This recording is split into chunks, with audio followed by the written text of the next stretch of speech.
저는 오늘 말라기서의 두 번째 말씀으로 보이지 않는 예매라는 제목으로 함께 말씀을 나누려고 합니다. 아마 2주 전에 우리 말라기서 1장 1절서부터 말라기 선지자를 통해서 이스라엘 백성들이 어떻게 우리를 사랑하였나이까라는 그런 반문을 통해서 하나님께서 그들을 택하시고 사랑하셨다고 하는 그런 의미로서 우리가 말씀을 함께 나누었습니다. 오늘 말씀은 보이지 않는 교회, 본문의 말씀을 통해서 우리는 그렇게 은혜를 좀 받기를 원합니다. 스코틀랜드 에딘버러에 가보면 거기에 에딘버러 중앙교회라고 하는 아주 거대한 교회가 있습니다. 건물도 크고요. 그런데 이 에딘버러 중앙교회는 그야말로 종교개혁할 때에 그 스코틀랜드의 종교개혁의 아버지격인 존 낙스 목사님이 그곳에서 불과 같은 설교를 토해내던 장소였습니다. 그래서 그 당시 영국의 메리 여왕은요, 이 존 낙스의 그 설교와 기도를 통해서 두려웠어요. 100만 대군보다도 이 존 낙스의 기도가 더 두렵다고 할 정도였습니다. 뿐만 아니라 그 당시에 수많은 구름 같은 성도들이 이 교회에 모여서 하나님 앞에 찬양하고 신앙을 개혁하고 새롭게 하고 열정적으로 신앙의 삶을 살았습니다. 그런데 그 종교개혁이 지난 지금 한 400년 지났죠. 지금 그 존 낙스가 설교했던 그 거대한 교회 에딘버러 중앙교회는 더 이상 예배를 드리지 않습니다. 왜냐하면 그 에딘버러 중앙교회는 그 에딘버러 페스티벌 문화센터로 바뀌었기 때문이라 하는 것입니다. 그래서 지금 스코틀랜드 그 나라에서 거기를 관리한다 그래요. 그래서 거기는 스코틀랜드 에딘버러 페스티벌 센터 이렇게 이름이 붙여져 있습니다. 왜 예배가 그쳤을까요? 종교개혁의 영성의 성지인 이 에딘버러 중앙교회가 왜 예배를 더 이상 드리지 못했을까요? 이유가 뭘까요? 건물이 낡았기 때문에 그렇습니까? 아니면 영성 있는 영적 지도자들이 다 사라졌기 때문입니까? 아니면 이 스코틀랜드가 기독교를 버렸기 때문입니까? 아닙니다. 그 교회가 이렇게 예배가 그치게 된 이유는 다른 데 있는 것이 아니었습니다. 여러분, 그 A.W. 토저라고 하는 분이 쓴 책 가운데 예배인가 쇼인가 하는 그 책이 있습니다. 정말 그 책 제목대로 거기에서 날카롭게 이 예배에 대해서 말하고 있습니다. 거기에서 이 토저 목사님은 우리에게 인생의 목적은 하나님께 예배 드리는 데 있다고 말하고 있습니다. 예배의 대상은 하나님이시며 우리는 예배를 위해서 태어났고 예배를 위하여 거듭났다라고 말합니다.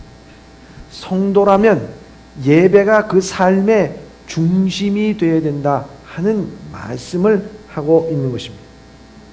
그래서 성령이 함께 하시지 않고 삶 속에서 하나님을 불쾌하게 해드리는 것이 있다면 참 예배가 아니라고 말합니다. 참 예배가 되지 못하는 것은 바로 그 예배가 쇼가 됐기 때문이라 말합니다. 하나님을 향한 것이 아니라 하나님 중심이 아니라 그 예배 안에는 내 중심이 되어 있다 하는 것입니다. 여러분들, 예배가 하나님 중심이 아니라 내 중심입니다. 물론 내가 은혜 받아야 됩니다. 내가 기뻐야 됩니다. 그러나 내가 만족해야 된다는 것, 인간적으로 내 지식에 충족이 되어야 되고 내가 원하는 말씀을 들어야 되고 내가 기뻐해야 되고 내가 즐거워해야 될 그 무엇인가 그 예배 가운데 있어야 된다는 것을 찾기 시작하면 그때부터는 예배는 하나님 중심의 예배가 아니라 그것은 인간 중심의 쇼가 된다고 하는 사실을 이 목사님은 우리에게 말씀하고 있습니다. 그렇기 때문에 그 인간을 위해서 철저하게 준비되고 계획된 그 예배는 예배가 아니라 쇼라고 말하고 있습니다.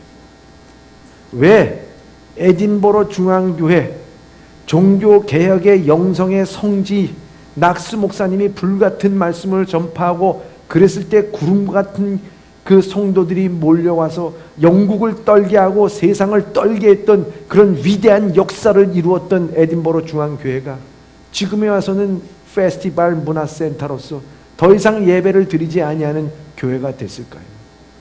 그것은 다른 것이 아니라 그 예배가 보이는 예배, 보이지 아니하는 내면 가운데 있는 영성 깊은 예배, 불같은 말씀 가운데서 그 하나님 중심의 예배가 아니라 인간 중심의 예배, 지성이 판치고 지식이 판치고 사람의 인본주의가 판치는 예배가 되었기 때문에 더 이상 그 예배는 영향력을 끼칠 수가 없었습니다. 세상을 두렵게 할 수가 없었던 예배입니다. 그래서 점차 이 에딘버러 중앙교회는 문을 닫을 수밖에 없었다고 하는 사실입니다. 여러분, 이런 일들은요 400년 전만 일어난 게 아니라 2400년 전, 즉 예수님이 오시기 전 400년 전에도 말라기 선지자에 통해서 우리에게 똑같이 이런 사실을 갈파하고 우리에게 말씀해 주고 있다는 사실을 우리가 분명히 알아야 된다 하는 것입니다. 오늘 말라기 선지자가 우리에게 말씀한다는 것이 무엇입니까? 우리 내면에 계신 하나님 앞에 예배를 드려야 된다는 것입니다. 예수님도 요한복음 4장 23절 24절에 우리에게 예배에 관해서 이렇게 말씀하고 있습니다. 시작. 아버지께 참되게 예배하는 자들은 영과 진리로 예배할 때가 오나니 곧 이때라. 아버지께서는 자기에게 이렇게 예배하는 자들을 찾으시느니라. 하나님은 영이시니 예배하는 자가 영과 진리로 예배할지니라. 아멘. 예수님께서는요 오늘 하나님도 예배하는 자를 찾는다 그랬어요. 어떻게 해요? 영과 진리로 예배하는 자를 찾는다 그랬어요. 하나님은 영이시니 우리가 예배할 때 영과 진리로 예배하라고 말씀하고 있습니다. 영과 진리 보이지 않습니다. 그러나 그것이 우리 내면 가운데 들어왔을 때 우리 내면 가운데서 그 영과 진리로 인해서 우리가 하나님과의 교제를 통해서 뜨거운 예배를 드릴 수가 있다는 것이죠. 그래서 영적인 예배, 우리가 보이지 않는 그 예배를 드리라고 말씀하고 있습니다. 사랑하는 예봄의 성도 여러분, 오늘 여러분들이 이 자리에 나왔습니다. 주일이 돼서 나왔습니까? 때가 돼서 나왔습니까? 안 나오면은 벌 받을 것 같아서 나왔습니까? 여러분, 어떤 마음과 자세와 각오로서 오늘 이 시간 이 자리에 여러분들은 예배에 참석했습니까? 지난 한 주간 동안 하나님께서 여러분들을 삶 속에서 지켜주시고 여러분들의 고난의 때에 여러분들이 쓰러지고 힘들고 어려울 때 눈물을 흘릴 때 주님께서는 나를 붙잡아 주셨기 때문에 오늘 그 은혜에 감격하여 하나님 앞에 영광을 돌리기 위해서 이 자리에 나오셨습니까? 아마 그렇게 나오셨을 것입니다. 그 은혜를 누리고자 나오셨을 것입니다. 이스라엘 백성도요 하나님을 경건하게 잘 섬겼습니다. 하나님을 믿고 따랐습니다. 그리고 그들은 절기 때마다 제사를 드렸습니다. 그런데 웬걸 하나님께서는 오늘 본문의 말씀을 통해서 그들의 제사를 아주 혹독하게 비판하고 있다는 사실을 우리가 알아야 됩니다. 어떻게 말씀하고 있습니까? 오늘 본문의 말씀 6절의 상반절의 말씀입니다.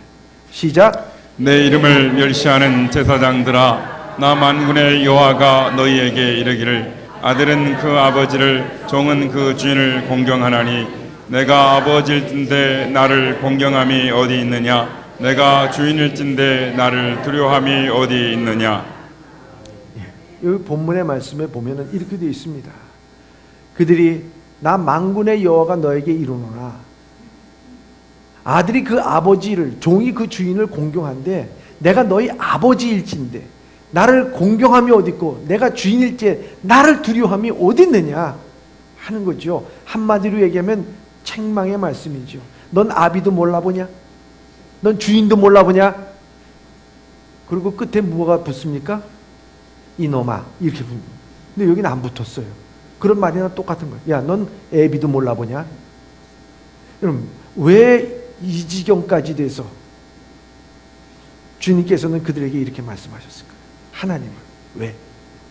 그랬는데요, 이런 말을 들은 이 이스라엘 백성들의 그 답변이 있습니다. 거기에 대해서 말하니까 거기에 대해서 이렇게 이스라엘 백성들이 얘기합니다. 하반절의 말씀입니다. 반문입니다. 시작. 너희는 이르기를 우리가 어떻게 주의 이름을 멸시하였나이까 하는도다. 아멘. 여기 보면은 반문합니다. 오히려 반문합니다. 우리가 어떻게 주의 이름을 멸시했습니까? 멸시한 적이 없습니다. 그러니까 하나님께서는 그들에게 7절과 8절의 내용을 통해서 조목조목 반박을 하고 계시는 것을 볼 수가 있습니다. 그래서 이 말라기서는 6가지 질문을 조목조목 얘기할 때마다 반박하시는 하나님이신 것을 우리가 볼 수가 있어요. 자, 7절과 8절의 말씀입니다. 시작. 너희가 더러운 떡을 나의 제단에 드리고도 말하기를 우리가 어떻게 주를 더럽게 하였나이까 하는도다. 이는 너희가 여호와의 식탁은 경멸히 여길 것이라 말하기 때문이라. 만군의 여호와가 이르노라. 너희가 눈먼 희생 제물을 바치는 것이 어찌 악하지 아니하며 저는 것 병든 것을 드리는 것이 어찌 악하지 아니하냐. 이제 그것을 너희 총독에게 드려보라. 그가 너를 기뻐하겠으며 너를 받아주겠느냐. 아멘. 이런 이야기를 하나님으로부터 들은다면 참 얼굴을 못 들을 거예요. 너무 부끄러울 거예요. 왜냐하면 하나님은 이스라엘 백성들, 우리가 언제 멸시했습니까? 야, 너 어떻게 하나님의 제사를 드리는 제사에 더러운 떡을 드리고 병든 것과 저는 것들, 너 세상의 총독한테도 그거 갖다 줘봐라. 그 총독이 그거 기쁘게 받았느냐? 세상도 그걸 기쁘게 받지 않아. 세상도 그렇게 하질 않아. 근데 어떻게 교회 와서 예배를 드리는데 병든 것과 저는 것을 갖고 오고 더러운 것을 갖고 와서 예배를 드리고 바치느냐? 그 말씀을 우리에게 해주고 있습니다. 사실 여기에 주된 문제는 아예 그 제사장들이 이스라엘 백성들을 잘못 이끌었기 때문입니다. 그들이 화해와 하나님과의 관계 속에서 그렇게 하지 말아야 되는 것을 가르쳐야 되는데도 그렇지 못하고 오히려 앞장서서 그 일을 해나간 것입니다. 왜 이런 지경이 됐을까? 왜 그들은 그러면서도 자기 자신이 잘못조차도 알지 못하고 있었을까 하는 것입니다. 여기서 우리가 함께 깊이 생각해 봐야 될 것이 있습니다. 그것은 다른 것이 아니라 오늘 우리가 성도들이라고 하면은 예배가 우리의 중심이 되어야 된다고 그러지 않았습니까? 이 예배를 통해서 우리가 영광받고 또한 이 예배의 성공자가 됐을 때 오늘 이 세상 앞에서 우리는 세상이 우리를 두려워하고 떨리게 만드는 능력자들이 된다고 그러지 않았습니까? 그런데 하나님 앞에서 예배드리는 자들이 모습이 오히려 책망받고 더러운 떡이나 드리고 병든 것과 저는 것을 드리는 그 모든 상황을 보면서 책망받는 모습을 보게 됩니다. 왜 이렇게 됐을까요? 무엇 때문에, 무엇이 문제일까요? 예배에 대해서 무엇이 문제일까요? 세 가지로 우리가 함께 생각해 보고자 하는 것입니다. 그들의 모습이 왜 그래서 이러한 모습이 되었는가? 혹은 우리의 모습은 그런 모습은 있지 않는가 하는 것입니다. 첫째입니다. 첫째, 우리의 예배는 의무인가 관계인가입니다. 우리의 예배가 의무인가 관계인가라고 하는 것에 대한 생각을 해봐야 하는 것입니다. 하나님 앞에서 제사를 드린다고 하면서 형식적으로 의무적으로 드린 것입니다. 하나님 앞의 예배는요, 의무가 아니라 관계입니다. 나를 사랑하시고 나를 구원하여 주신 주님의 은혜에 감격하여, 여러분 하나님과의 그런 관계가 없다면 여러분들이 여기 나와 있어야 될 필요가 뭐가 있겠습니까? 여러분들 내면 가운데서 역사하시는 하나님, 여러분들 내면 가운데서 함께 하시는 하나님이십니다. 근데 여기 종교 지도자들은요, 또 이스라엘 백성들은 이것이 하나의 의무가 됐어요. 시간이 지나고 세월이 지나니까 하나님과의 관계 속에서 아니 세상도 그렇게 하지 않는데 내가 부모를 공경해도 내가 상전을 공경해도 내 관계 속에서 그 모든 것을 내가 정성을 다해서 해야 되건만 어떻게 너의 아버지가 되고 너의 상전이 되는 나한테 내가 너하고 무슨 관계냐 도대체. 예? 아무 관계도 아닌 의무적으로 드리는 겁니까?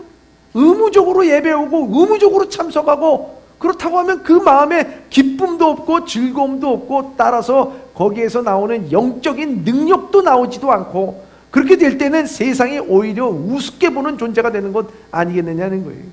세상 앞에서 능력의 그리스도인이 되는가 하는 것입니다. 그 안 된다고 하는 것이죠. 그래서 어쩌면 너희들이 이렇게 의무적으로 이 제사장들이 의무적으로 드리는 그 모습이었습니다. 그렇기 때문에 병든 것과 전 것을 주님 앞에 갖고 나왔다. 하나님께서는 그렇기 때문에 이런 것 받지 않으시겠다고 말씀을 하는 것입니다. 이스라엘 백성들이 예전에도 그랬습니다. 에레미야서 7장에 보더라도 그들이 하나님의 성전에 와가지고 예배를 드리고 제물을 드린다고 하지만 다 거짓말이라고 얘기했습니다. 너희들이 구원에 대한 분명한 확신을 갖지도 않고 그렇게 제물을 드리면서 저 성전문을 나갈 때는 여전히 바알을 섬기면서 세상의 거짓말과 세상의 것들에 취하면서 살아가면서 성전에 왔을 때만이 예물을 드린다고 하면 그게 의무이지 내가 너와의 무슨 관계가 있어서 그런 예물을 드리느냐. 거짓말하지 말라고 이 에레미야 사도가 이야기한 것을 볼 수가 있습니다. 주님도요 우리에게 뭐라고 말씀하셨냐면 주여 주여 하는 자마다 다 천국에 들어갈 것이 아니라 다만 하늘에 계신 내 아버지의 뜻대로 행하는 자라야 들어간다고 말씀하고 있습니다. 의무적으로 뭘 행한다고 해서 들어가는 것이 아니라고 하는 것입니다. 성도들은 하나님과의 개인적인 관계가 있어야 되는 거예요. 친밀한 관계가 있어야 된다고 하는 것입니다. 의무감에 참여하고 그래서 의무감에 한 주간 하루 주일날 이 자리에 참여했다고 해서 그 의미가 있는 것이 아니라고 하는 것입니다. 내가 하나님과 어떤 관계가 있느냐. 그 와이즈만이라는 목사님이요 제자 훈련이라고 하는 책에서 이런 이야기를 해요. 자기가 경험한 거예요. 자기 아내는요 레스토랑에 가서 밥을 먹다가 TV를 보면은 그 꼴을 못 본대요. 여러분 오늘날에도 이렇게 식당에 가면은 식당에 뭐가 켜져 있습니까? 텔레비가 켜져 있지 않습니까? TV가 켜져 있어요. 근데 이 목사님은 그걸 잘 몰랐답니다. 아니 밥 먹다가 얘기가 끊어지면 조금 이렇게 보고 농구 경기 보고 축구 경기 보고 뭐 그러다가 또 보고 그런데 이 아내는 그걸 너무너무 싫어했대요. 우리 아내 되시는 분들은 지금 고개를 끄덕거리면서 이해를 하고 계시는 줄 압니다. 그래서 세월이 지났다는 거예요. 세월이 지나서 그 목사님은 깨달았다는 거예요. 그렇구나. 그렇구나. 나는 근사한 레스토랑에 가서 멋진 음식을 아내에게 대접하는 것으로 나는 좋은 남편 또 나는 자상한 남편으로서 그 모든 의무를 다했다고 생각했다는 거예요. 그런데 이 아내는 생각한 것이 무엇인가? 좋은 레스토랑에 가서 맛있는 음식이 중요한 게 아니었습니다.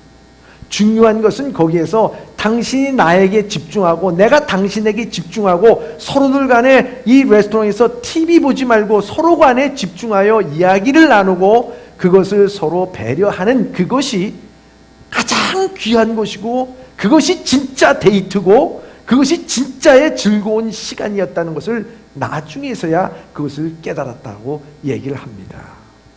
사랑하는 예봄의 성도 여러분, 우리가 주님 앞에 왔습니다. 예배를 드립니다. 하나님의 음식을 먹습니다. 하나님과 관계를 맺습니다. 그런데 머릿속으로는 자꾸 TV를 봐요. 세상에 TV를 본다고요. 에?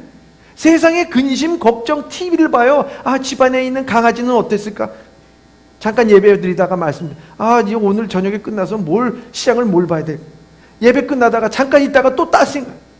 계속해서 다른 생각을 하면서 힐끔힐끔 쳐다보면서 하나님과의 관계가 집중하지 못할 때, 그것이 다만 예배뿐이겠습니까?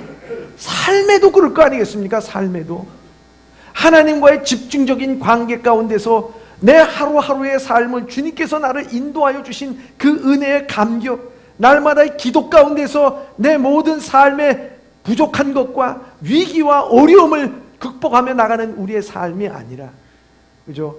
세상의 한 발, 교회의 한 발, 힐끗힐끗 쳐다보면서 주님께 집중하지 못하는 그 삶, 하나의 의무감으로서 내가 교회에 오고 의무감으로서 봉사하는 그런 모습 가운데 하나님께서는 그걸 기뻐하시지 않는다는 것이지. 오늘 이스라엘 백성들이 하나님 앞에 병든 것과 저는 것 갖고 나온 것이 뭐겠습니까? 그리고 더러운 떡을 제사장이 갖다 놓는다는 것이 뭐겠습니까?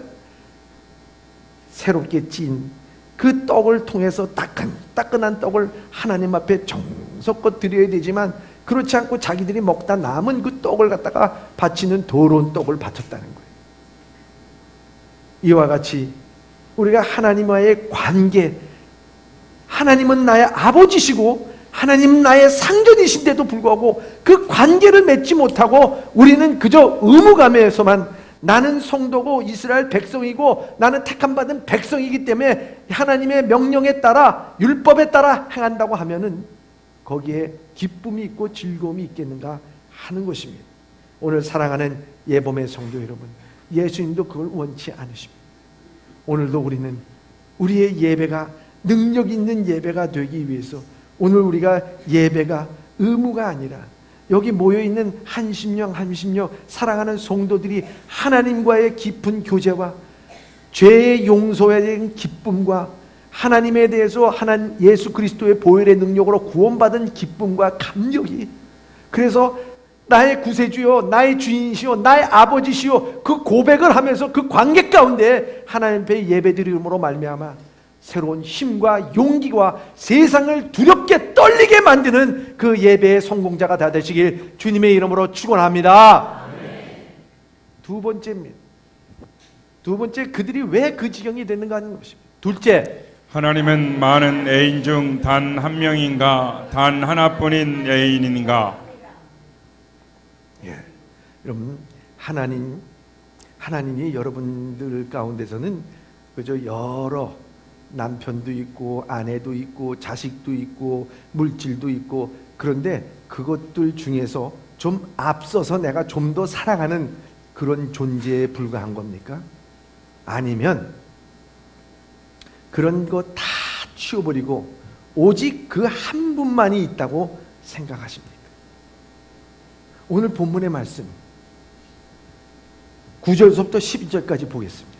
시작. 만군의 여호와가 이르노라, 너희는 나 하나님께 은혜를 구하면서 우리를 불쌍히 여기서도 하여 보라. 너희가 이같이 행하였으니 내가 너희 중 하나인들 받겠느냐?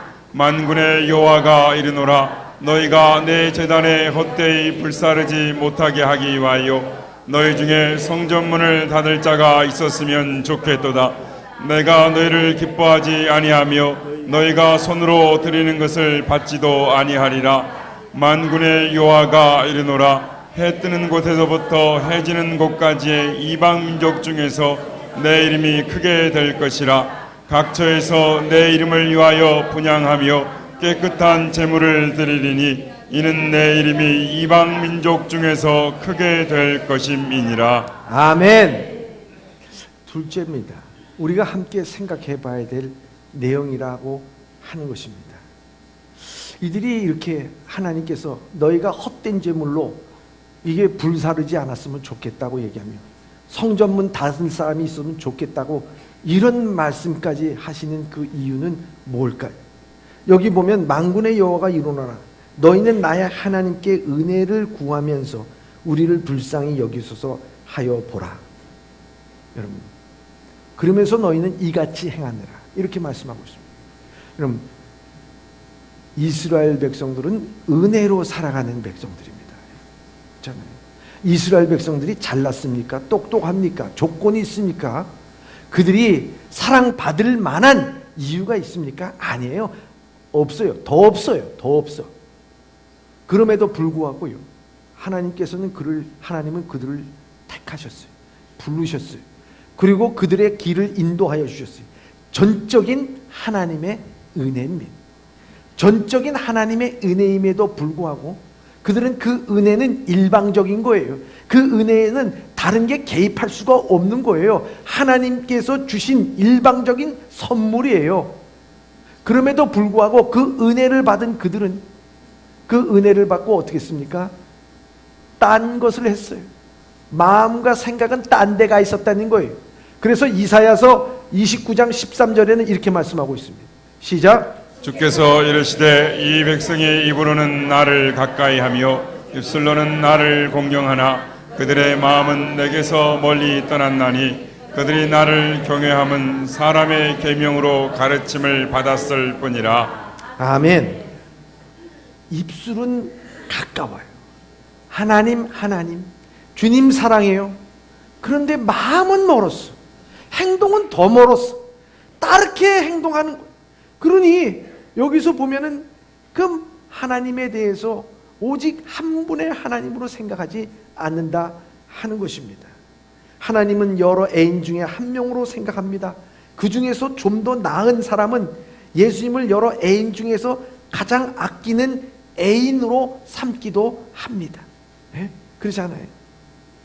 자기가 좋아하는 사람들이 있고 취미 있습니다. 자기의 물질이 있습니다. 사람 좋아합니다. 명예 좋아합니다. 물질 좋아합니다. 아버지, 어머니, 또 친척, 친구, 동생, 자녀 여러 주변에 있어요. 그런데 그 주변에 있는 사람들을 우리가 바라보면서 그분보다는 하나님이 우선이지 우선순위로 매겨져 있느냐는 거예요. 그것도 잘못된 거죠. 하나님은 비교되기를 원하시는 하나님이 아닙니다. 그분보다 나은 것이 바로 하나님이다. 그것이 아니라 오직 우리의 마음 가운데, 우리의 심령 가운데 하나님은 우리의 모든 것을 차지하고 싶어 하시는 분이 하나님이세요. 그래서 하나님은 우리에게 있어서 내가 처와 자식을 미워하라고 말하고 그 처와 자식보다도 나를 더 사랑하라고 주님께서는 말씀하십니다. 오늘 주님은 비교의 대상이 아니에요.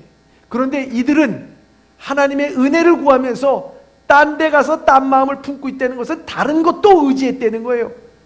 하나님도 의지하지만 물질도 의지하고, 하나님도 의지하지만 사람도 의지하고, 하나님도 의지하지만 때를 믿고, 하나님을 의지하지만 또 간혹가다 미신도 믿고 무당도 점치고 이거예요.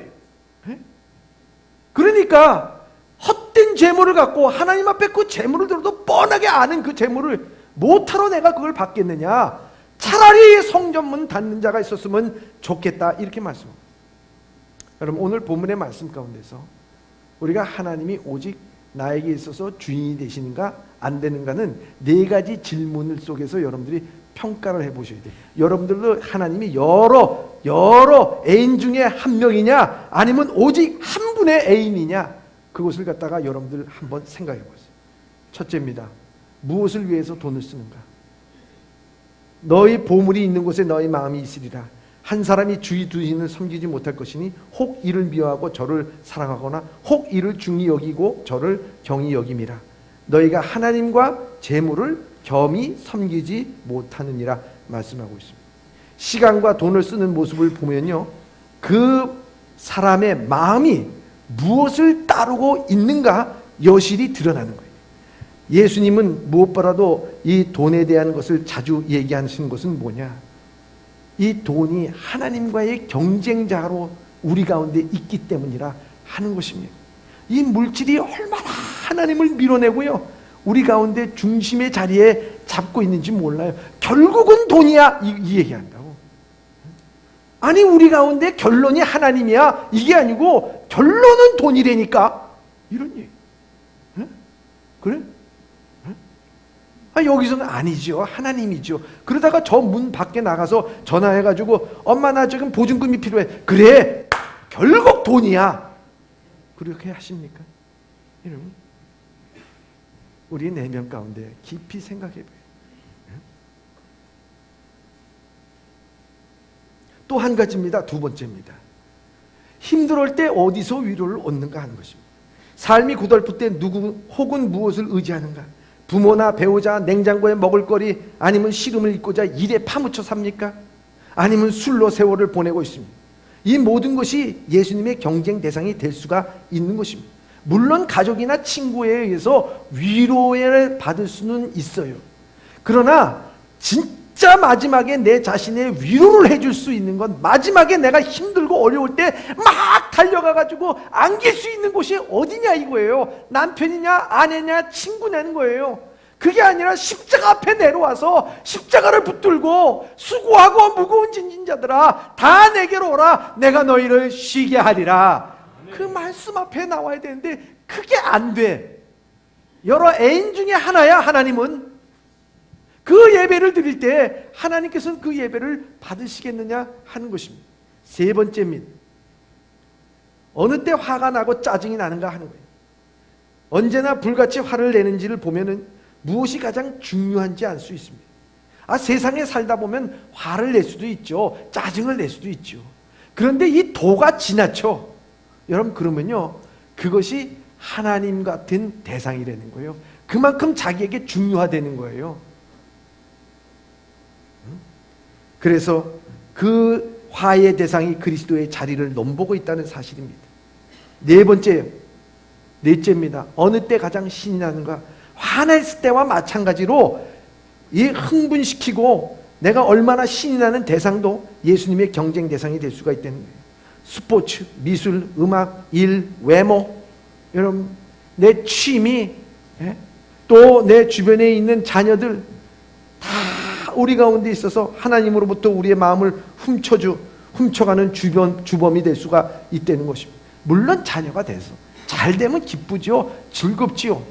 그런데 잘 되기 위해서 기도하고 그를 위해서 훈계하는 것이 아니라 자꾸 그 자녀가 우상이 되고 자녀에 따라서 즐거움을 거기서 얻으려고 하고 세상의 자랑이 하나님을 자랑하는 것이 아니라 자녀 자랑하려고 하고, 이런 모든 것들을 한다면은 그가 하나님 앞에 예배드린다고 온 데는 마음은 왔지요.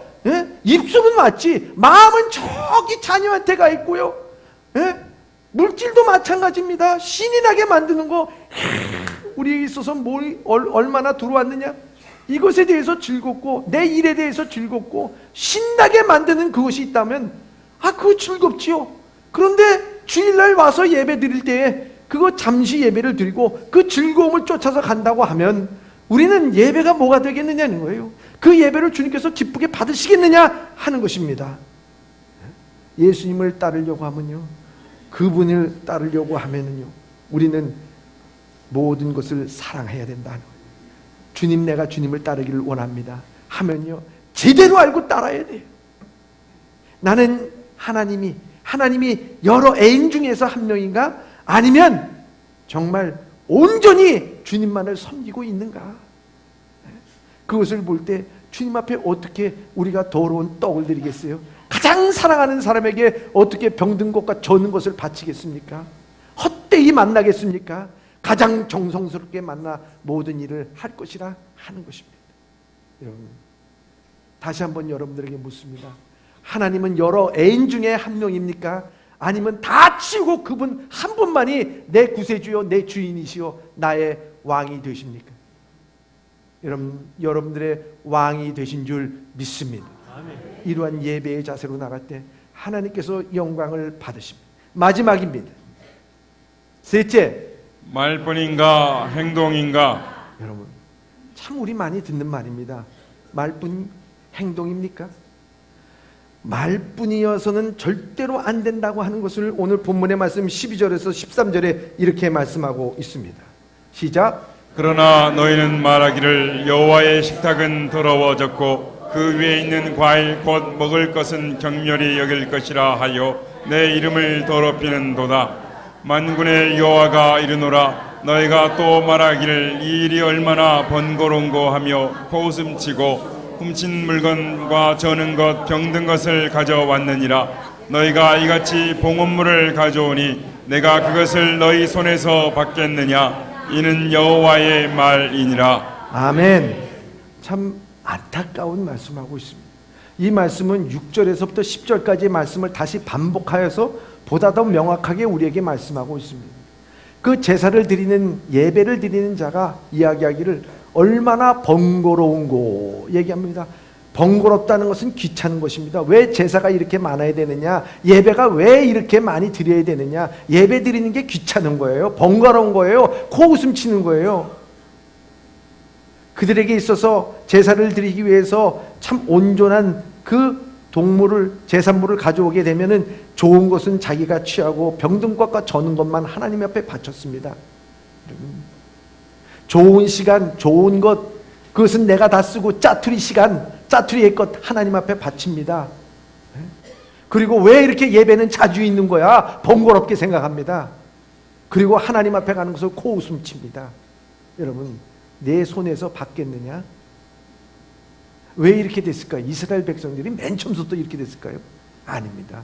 이스라엘 백성들이요, 이 바벨론에서 돌아왔을 때는 너무 기뻤어요. 너무 감격했어요. 그래서 이 성전도 건축했어요. 건축하면서 여기 나온 것처럼 이 성전이 나중 영광이 이전 영광보다 크리라 하고 수룹바벨의 성전을 건축해서 기뻐하고 즐거워했습니다. 성벽도 건축했습니다. 그런데 시간이 지났습니다. 그래서 학개와 스가랴 선지자가 말씀한 것처럼 열방들이 제물을 들고 이 시온으로 모일 것이라 이렇게 얘기했습니다. 뭔가 되는 것 같았습니다. 그런데요, 100년이 흘렀습니다. 200년이 흘렀습니다. 300년이 흘렀습니다. 400년이 가까워집니다. 아무것도 일어나지 않았습니다. 오히려 주변에 있는 나라들은요, 더 강해졌습니다. 더 강대해졌습니다. 메시아가 나타나지 않습니다. 어떻게 쓰면 좋을까? 우리가 예물 드리는 거, 이거 드리나 마나, 하나님 앞에 경배하는 거, 이거 하나 마나, 이게 뭘 소용이 있겠느냐? 하나님께서 역사하지 않는데. 점차 그들의 마음은 무디어졌습니다. 그러니까 이들의 예물이 이렇게 된 거예요. 여러분, 우리 신앙도 마찬가지 않습니까? 맨 처음에는 구원받은 기쁨 감격스러워요. 성령을 받았어요. 구름 위에 뜬 것 같아요. 너무 즐거워요. 교회 가는 게 즐거워. 기뻐요. 감사해요. 그래서 예배 드리고 말씀을 들을 때마다 막 귀가 열리고 막 송이꿀보다 단 말씀이 막 들어오고요. 사람 만나는 게 얼마나 좋고요. 예본 교회가 막 천국 같고요. 보는 사람마다 천사 같고요. 얼마나 좋은지 몰라요. 그래서 찬송 부를 때도 얼굴이 환하고 기쁘고 찬송 부르고 막 전도하고 막 그러다 보니까 주변의 사람들이 은혜를 받았구나, 좋은 사람이었구나 그러면서 일을 시키기 시작합니다. 일을 하죠. 주의 일을 해야지요. 하는데 이 일을 하다 보니까 막 어려운 일도 닥치게 되는데, 예전에는 믿음으로 모든 것을 했는데 갑자기 일을 하다가 실수하니까 또 거기에 대해서 뭐라고 나무라기도 하고 이것 따지고 저것 따지고 그러다 보니까 점차 의기소침해지게 되고, 시간이 지남에 따라 기도해도 응답이 나오지도 않고 하나님 앞에 감사의 말도 나오지 않고, 점점 사람 보는 게 두렵고 교회 가는 게 두렵고 즐거움이 사라져 버렸어요. 그런 마음을 갖고 주님 앞에 오는 거 병든 마음이지요. 저는 마음이지요. 더러운 떡을 드리는 거지요. 여러분, 오늘 우리의 마음, 우리의 예배는 어땠을까? 하나님께서 나의 관계 가운데서 말로만이 아니라 우리의 행동으로서 하나님의 은혜를 간구하는 우리의 마음. 여러분, 커밍스라고 하는 2차 세계대전 때 군목하셨던 분이 이런 말을 남겼어요. 참호 속에는 무신론자가 없다. 참호 속에는 무신론자가 없다. 여러분들, 막 총알이 빗발치는 참호 속에 들어가 있을 때 여러분, 거기에서 막 자기가 죽음이 언제 올지도 모르고 적군이 언제 쳐들어올지도 모르고 막 총알이 빗발처럼 쳐 있는데 거기에서 자기가 생각하는 게 뭐겠습니까? 자기 힘과 능력으로는 안 돼요. 하나님 도와주세요. 내게 내일이 있게 해주세요. 내가 미래가 있게 해주세요. 막 기도하는 거예요. 막 그러니까 참호 속에는 다 하나님을 믿는 거예요. 하나님을 믿는 거예요. 그런데 전쟁이 끝났어요. 참호 속에서 나왔어요. 어떻게 될까요? 하나님 잠깐 참아주시죠. 세상 일로 빠지게 돼요. 9.12 테러 일어났을 때도요, 미국 이 시민들이 5%가 교회에 나왔다 그랬어요. 여러분, 1억의 5%면 어떻게 됩니까? 2억에 5%면 어떻게 됩니까? 엄청나게 몰린 거예요. 왜? 그걸 보니까 초자연적인 역사들, 어떻게 할 수 없는 테러의 역사들, 위험한 역사들, 막 쓰나미가 오는 역사들, 이런 역사들을 보니까 이거 우리의 힘은 안 돼. 하나님 찾자, 주님 찾자. 그런데요, 그 사람들이 채 1년이 못 갔어요. 그리고 썰물 빠지시 쫙 빠져버렸어요. 그리고 이전에 있었던 성도들보다 더 출석률이 저조해졌어요. 왜요? 참호 속의 신앙, 참호 속의 신앙이기 때문이에요. 말로만이 신앙, 어려웠을 때만이 신앙, 위기 때만이 신앙. 그러니 하나님께서는 그걸 원하시는 것이 아니라는 거죠. 사랑하는 예봄의 성도 여러분, 오늘 세상을 떨게 만들고 여러분들의 신앙이 능력의 신앙이 되고 불같은 신앙으로 오늘도 세상을 향해서 호령하기 위한 신앙의 삶을 살기 위해서는요, 우리는 보이지 않는 예배, 의무보다는 하나님과의 관계 가운데서 이루어지는 예배, 여러 애인 중에서 한 명의 애인이 아니라 오직 단 하나의 하나님, 내 마음 가운데 왕이 되시고 메시가 되신 하나님을 붙잡고 나아가는, 비교의 대상이 되지 않는 하나님을 붙잡고 거기에서 슬픔과 기쁨과 즐거움과 물질과 모든 것이 협력하여 소원을 이루는 하나님 뿐만 아니라, 말로만이 아니라 우리의 행동으로, 믿음으로, 따름으로 함께하는 하나님, 그 하나님을 우리가 예배 가운데 만나고 이 예배를 통해서 우리가 나갈 때 오늘 우리는 다시 한번 영적으로 부흥이 일어나고 영적으로 회복이 되고 우리가 세상을 떨게 하는 무서운 존재들, 하나님의 정병들이 다 되시길 주님의 이름으로 축원합니다.